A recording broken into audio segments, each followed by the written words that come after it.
Indian മാർക്കറ്റിൽ ഇപ്പോൾ ട്രെൻഡായിക്കൊണ്ടിരിക്കുന്ന ഒന്നാണ് ഇലക്ട്രിക് വെഹിക്കിൾസ്.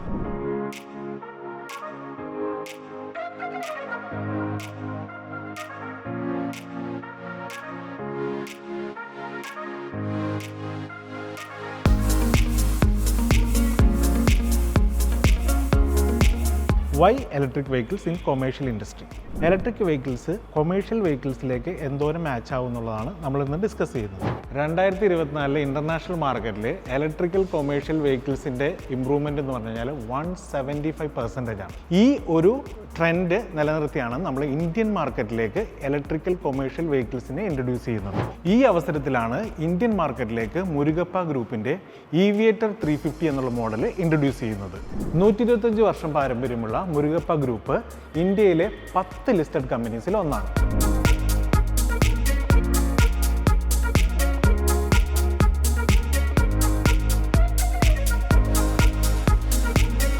കഴിഞ്ഞ 13 വർഷമായിട്ട് കേരളത്തിലെ കൊമേഴ്ഷ്യൽ വെഹിക്കിൾ ഡീലർമാരായ ഓട്ടോബാൻ ട്രക്കിംഗ് ആണ് മോണ്ട്ര ഇലക്ട്രിക്കിൻ്റെയും കേരളത്തിലെയും മഹാരാഷ്ട്രയിലെയും ഡീലർ. എന്താണ് ഒരു ട്രൂ EV? അതർ മാനുഫാക്ചേഴ്സ് ഒരു ഡീസൽ എഞ്ചിൻ കൺവേർട്ട് ചെയ്ത് ഇലക്ട്രിക് വെഹിക്കിളിലേക്ക് മാറ്റുന്നതിന് പകരം ഇത് ഇലക്ട്രിക് വെഹിക്കിളിന് മാത്രം ഡിസൈൻ ചെയ്ത ഒരു മാനുഫാക്ചറാണ്. EV വെഹിക്കിൾസ് എല്ലാം തന്നെ ഈക്വലൻ്റ് ടു ഓട്ടോമാറ്റിക് വെഹിക്കിൾസ്. നമുക്ക് ഡാഷ്ബോർഡിലോ അല്ലെങ്കിൽ ക്യാബിനിലോ ഒബ്ജക്ഷൻസോ ഒന്നും തന്നെ ഇല്ല. അപ്പോൾ ഒരു വാക്ക് ത്രൂ ക്യാബിനാണ് പ്രൊവൈഡ് ചെയ്യുന്നത്. 3 ഡ്രൈവിംഗ് ഓപ്ഷൻസ് ആണ് വരുന്നത്. Neutral, city mode, power mode, ഒപ്പം തന്നെ നമുക്ക് റിവേഴ്സ് എടുക്കാനുള്ള സൗകര്യം. ഈ 3 ഡ്രൈവിംഗ് മോഡിനൊപ്പം തന്നെ ഹിൽ ഹോൾഡ് അസിസ്റ്റ് എന്നുള്ളൊരു സപ്പോർട്ടും കൂടി കിട്ടുന്നുണ്ട്. 43 കിലോവാട്ടിൻ്റെ LFP ബാറ്ററിയാണ് നമ്മൾ ഇതിനകത്ത് യൂസ് ചെയ്യുന്നത്. AR certificate 245 kilometre per charge, real range 170 kilometre per charge.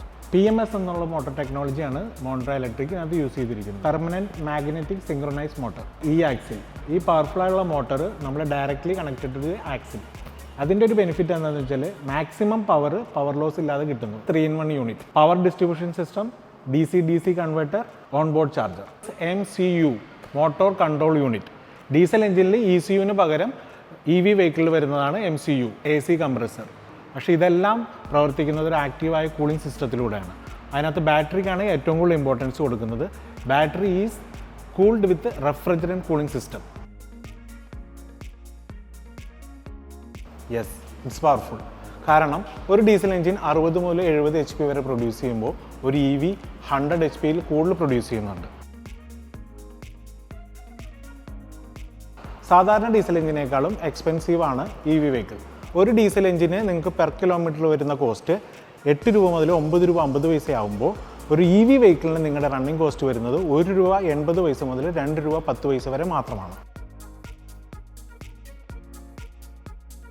നമുക്കൊരു DC ചാർജറാണെങ്കിൽ വെറും 77 മിനിറ്റിൽ ഫുൾ ചാർജ് ചെയ്യാൻ പറ്റും. മോണ്ട്ര ഇലക്ട്രിക് ഈവിയേറ്റർ ഒരു സോഫ്റ്റ്വെയർ ഡ്രിവൺ വെഹിക്കിളാണ്. എല്ലാ അപ്ഡേഷൻസും ഓവർ ദി എയർ നമുക്ക് അപ്ഡേറ്റ് ചെയ്യാൻ സാധിക്കും. അതുകൊണ്ട് തന്നെ നിങ്ങളുടെ വെഹിക്കിൾ എത്ര വർഷം പഴയതായാലും ലേറ്റസ്റ്റ് അപ്ഡേറ്റഡ് ആയിരിക്കും.